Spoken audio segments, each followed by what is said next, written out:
If you're looking for a tripod for your phone photography, it can be overwhelming with the amount of choices that are on the market right now. There are teeny tiny ones, and there are great big ones too. There are other ones that are specifically for phones, ones that look like they're from another planet, and other ones that aren't even tripods at all. But all of them have one thing in common.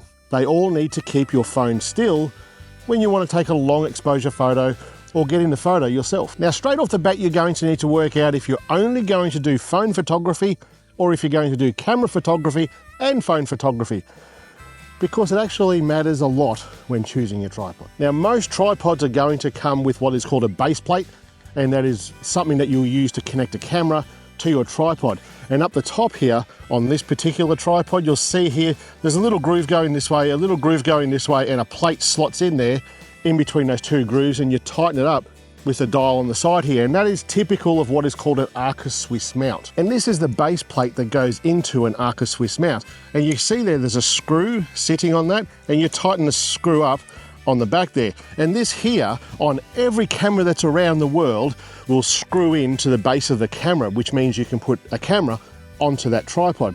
So if you're going to go from phones to DSLRs or mirrorless or whatever the other situation is, you're going to want to choose a tripod that will allow you to do that. Something with an Arca Swiss mount is what you're after. There are other options out there, but generally speaking, an Arca Swiss mount is pretty universal. It's going to go onto many, many tripods that have an Arca Swiss style mounts, and a lot of them do. So once you understand if you're going to go from cameras and mobile phones between the two using that sort of situation, you need to keep that in mind. The second thing you need to keep in mind is a phone holder. And if you're going to get a tripod that's specifically for phones, they typically come with a phone holder. Some of them have a phone holder built in, which means you can't use them for mobile or for DSLR photography. So you're going to need to get yourself a phone holder. There are MagSafe phone holders like this one here. This is from Explorer Pro Video.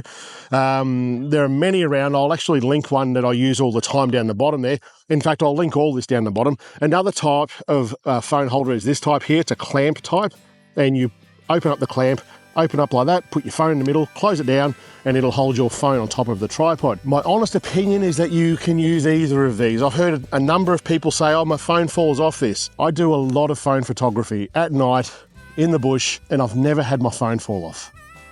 Ever. Be safe with it, and you should be fine. I'm not saying it won't happen to you, because it obviously happens to some people, but just be mindful of it. All right, with all of that out of the way, let's look at a couple of tripods. We'll start really small with desktop tripods. These are, I've got a couple here to show you, from one's from Small Rig, one's from youre.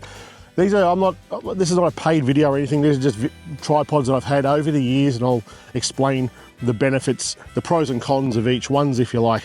So this is a desktop tripod from youre. Youre make a lot of tripods. I've got some other ones here to show you from youre as well. Typically, with these sorts of tripods, youre stuff, you're going to find there's a lot of little hot shoe mounts, like on the side here. That there is to put like a light or a microphone on, and that's pretty typical of what youre does. So this is a desktop tripod. It is about 8 inches, I guess, from the bottom to the top, and the legs here are stiff. It's designed to sit on a desk so you can do things like web calls and stuff like that. It's got an Arca Swiss mount, you can see there, and now that will screw in and tighten up an Arca Swiss plate. It's got a ball head so you can move it around the place. It's fairly typical of what youre does. Youre make good quality stuff, especially for phone photography. The downside, well, the upside of this is that they're pretty damn cheap. The downside is that once you get out into a place like this, they are pretty much worthless. These are absolutely worthless for putting on the ground.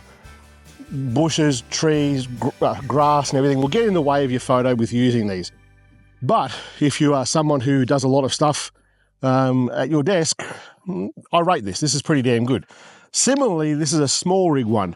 Again, Arca Swiss mount on the top there, and they always come with a base plate, and it's going to get down quite low. And again, it's a desktop sort of tripod, ball head mount. They're pretty typical. These are all dime a dozen. There's so many of these things around. But for doing landscape photography, long exposure photography, astrophotography, these sort of desktop ones, yeah, they're not much good. Next up, we'll look at some flexible tripods. This one here is a Joby Gorilla Grip. These I've used for a long time before I started this channel. These are really good photography tripods for traveling, but they do have issues. The first one is that these legs come apart. They're not meant to. This one hasn't had that much use, to be honest, but they do come apart.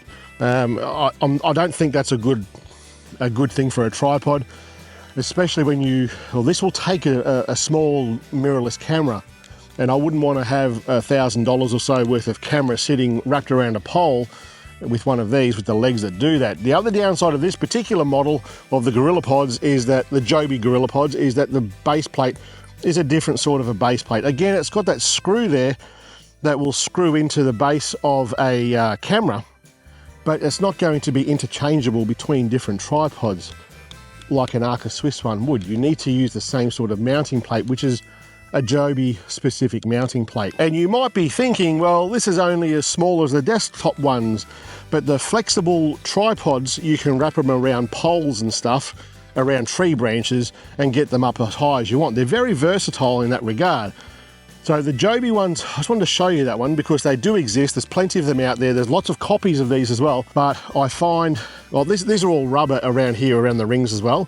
So they grip onto whatever you're putting them onto.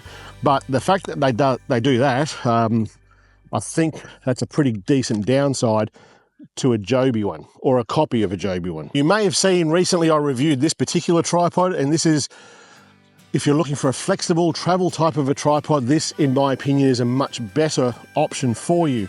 These here are much more flexible than what the Joby legs are. They don't pull apart, and they're very grippy. So as a travel tripod, this would actually be quite good because you can put it onto street signs, wrap it around the street poles, all those sorts of things, fence posts, all that. They're very versatile in that regard. They've also got a ball head, just like the Joby one, and there's a little 1/4-inch drive there. You can add a microphone or whatever if you're into vlogging stuff. This is a MagSafe one. So there is a downside of this one as well. It's only for phone. So if you are someone who shoots both mirrorless cameras or DSLRs and phones, this is only going to do for phones, and that's it. But it is bloody good for phones. Next we have one that is phone specific. This one here is from Sandmark. I've had this one for a little while. It is specifically designed to use for phone photography. It's also an Arca Swiss mount. It comes with a base plate. It comes with a phone holder. It's a ball head as well, so it will adjust around quite nicely. The downside of this one is that legs are not very long. Like, that looks like a desktop tripod, but if we twist the bottom, the legs come out, and it's about, oh geez, well, arm length is how long it is. So it's not exactly long. So when you're using this sort of thing, you're going to need to get down fairly low to use it.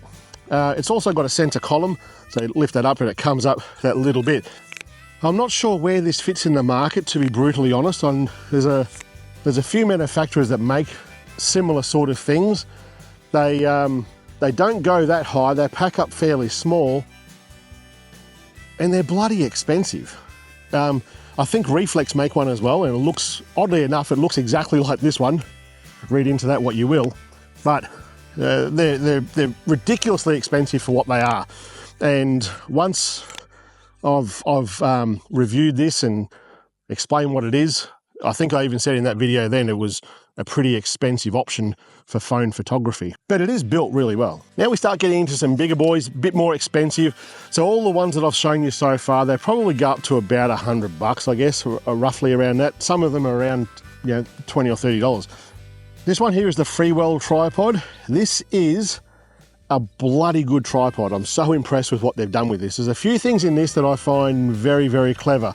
There's a little AirTag holder here. I've never seen that on a tripod before. So this is a typical, you twist the leg, turn it out, and it's just one twist like that, and it'll do the whole leg. Twist it again, it's locked in now. And you do that 3 times because it's a tripod. And each one of the legs here, at the top here, you can push that down like this, and it will bring the leg out to a different angle for you. It's also got a center column, so you would loosen the screw on the side here, raise the center column up, and it ends up being a full-size tripod. This is sitting here just below my chin height, so it's a good size tripod. If you are somebody, oh, it also has an Arca Swiss mount. If you are somebody who uses multiple tripods, I'm going to say this probably isn't for you. If you are someone who is buying one tripod only, this is probably this is a bloody good option. And I say it like that because it's like no other tripod I've seen. You see, most tripods will have a ball head, and this one here has one, so you can move it around like that. And if they don't have a ball head, they have what is called a tilt and pan head, where you would turn a knob, turn it around, or elevate it up and down. And this has both. This handle here, you turn the handle, and now we've got a tilt head, loosen the screw on the side here, and we've got a pan head. So it's both tripods in one. And if you're only using this one, especially at night time, if you're only using it, this will be perfectly fine and it's a bloody good tripod. But if you're using multiple tripods, this system, take my word for it, it can get confusing. If I didn't use any other tripod, honestly, I would buy one of these. This is a bloody good tripod. But because I'm using multiple tripods, it gets a little bit confusing. Next, we have another full-size tripod. This one is from Ulanzi. I did a review on this one not too long ago. This is pretty typical of what Ulanzi does. It's good quality, it's carbon fiber. The legs on this one here are the turn dial one, so you unlock it, move it the length of that lock, and that's it. You tighten this one back up. You want to take it higher, undo the next one, open it up, tighten it again, go higher again, loosen that one, open it up, tighten it again.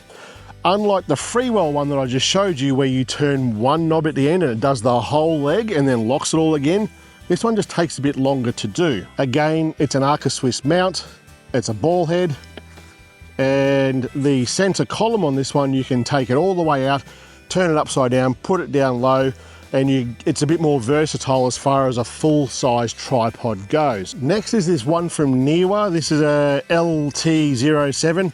This one here at the moment would certainly be my favorite tripod. The ball head, the mount and everything is very typical of what youre does. The ball head is good quality. It's an Arca Swiss mount. You can take the center column out, turn it upside down to give you more options as far as versatility goes. The main thing I like about this are the leg locks. So you unlock like that, unlock, unlock, and lock them all again. It is so much quicker to use than the twist ones. This will take up to about 10 kilos, just like the Ulanzi one. So they're both going to do DSLR type photography, as well as the Freewell one. It will do DSLR stuff as well. It'll hold the weight. This certainly feels a lot more sturdy than what the Freewell one does, and so does the Ulanzi. It feels a lot sturdier. But if it's just phone photography, the Freewell one's pretty bloody good. This is aluminium construction. It's lightweight. It feels like the same sort of weight as all the others. It doesn't feel any heavier just because it's not carbon fiber. And I think this is like $100. This is an incredible deal, this sort of tripod. It's bloody good. What's next? A very expensive one. This one here is the carbon fiber one from Explorer Photo and Video. This is the X Explorer Pro, and it's a very, very good tripod. It takes a bloody good amount of weight. I think it's almost up to 20 kilos, I think. So this here is not for your typical phone photography. This will do, it's got an Arca Swiss mount on the top there, as you can see, and this will do phones and DSLRs. DSLRs with great big friggin' lenses and stuff on it. It's a very versatile tripod as far as the legs go. You unlock the legs like that and they'll come out nice and flat, so you can get the tripod nice and low. The downside of this one is it doesn't have a center column, so you can't turn it upside down. It does have something that no other tripod today has shown, and that is with these two dials here, you can adjust how hard the ball actually moves when you unlock it, which is kind of a pro feature on tripods. So this is moving quite freely. I'll tighten this up now, and it doesn't move as freely when I unlock it. So that is quite handy for getting things nice and precise when you're using big telephoto lenses. It's a very good feature for that sort of thing. Not so much for phone photography, but if you are someone who is like, I'm starting with phone photography and I then want to go and shoot some pretty hardcore landscapes, you may want to look at something like this, because it's going to save you buying multiples just to keep on upgrading. Like, I'm talking about going straight to the best up front. But this here, from memory, this is about $600. which is fairly typical for a good quality tripod like this. This one also has the individual twist locks for each leg, and it does take that little bit longer to close it all down. This is fairly typical of what most tripod manufacturers are doing these days. For someone who does a lot of stuff at night time, I find the twist leg lock just that little bit more of a pain that doesn't need to be there. The ones that are on this newer one with the locking latches, they're just so much quicker. When you're trying to make that little height adjustment, just that little bit in the dark, it can be a pain when they're twist legs like this. And last but certainly not least is, what would you call it? I'm going to call it Frankensteining your own tripod. This here is what is called a magic arm, right? So it's got a clamp on the end here. There's actually just an action camera down here at the moment, but it's got a clamp on this end here. You would open up this clamp and you'd put this clamp onto street poles and things like that. And on this end here, there is a quick release. This is all action camera at the moment, but you can absolutely buy, and I've used many, a magic arm like this, and up the top here, it's just got a 1/4 inch drive, like on all of the bases of phones, or bases of cameras, I should say. Then you can put a phone mount straight onto this, and you've got a phone holder with a little clamp. And I've got to tell you, it is the smallest thing like, when I was riding motorcycles a lot, this is all I would use for my tripod. I would put this in the pannier or in my jacket pocket, get to where I wanted to get to. I want to take a photo. I would clamp this to my handlebars and go and take the photo. Smallest tripod you could possibly get, probably the cheapest as well, but it's not as versatile. You've got to have something to put this onto. So if you're like doing something for travel photography, vlogging and stuff like this, this will absolutely go onto a handrail in a train or a bus or a tram or whatever, onto your hand grips in your car, all those sorts of things. It's a very versatile thing in that regard. But out where I am like this here, there is absolutely nowhere for me to put this to get a photo done. So really you just need to work out if you're going to do DSLR stuff as well, if you want something just for phone photography, work out what your budget is, because everything I've shown you here today ranges from about $15 up to $400, $500, $600. Work out what your budget is and buy the thing that you're going to buy once off. I'm in a fortunate position where a lot of these companies send me stuff to review and I can see the benefits of each one. If I was going to buy one tripod and only ever have one, it would probably be the Freewell one or the Neewer one, and that would be it. All right, guys, that's it for today. Catch you later.